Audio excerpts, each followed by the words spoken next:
يا مكان كان في زمان، كان في قرد كان غلبان. كان القرد ده ماشي في الغابة المخيفة.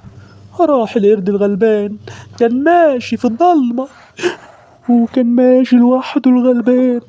طلع عليه الديب الشرير في الغابة، طلع يجري وراه يا عيني.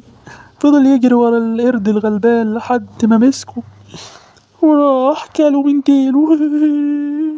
وبعد ما كاله من ديله راح ملك الغابة الأسد سمع عن الحادثة وقال هاتولي الديب الشرير. أوه. راح قال لمين؟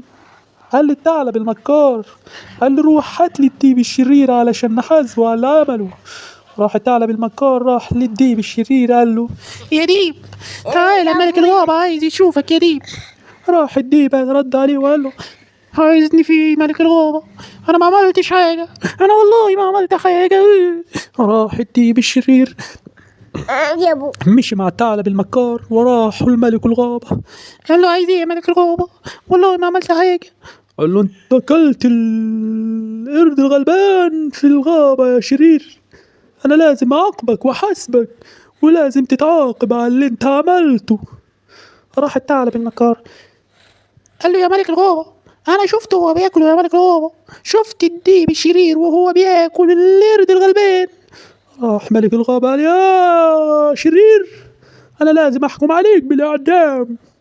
راح ملك الغابة عدم الديب الشرير واخد حق القرد الغلبان. وتوتة توتة فرغت الحدوتة، حلوة ولا ملتوتة؟ يا عفة وحشة.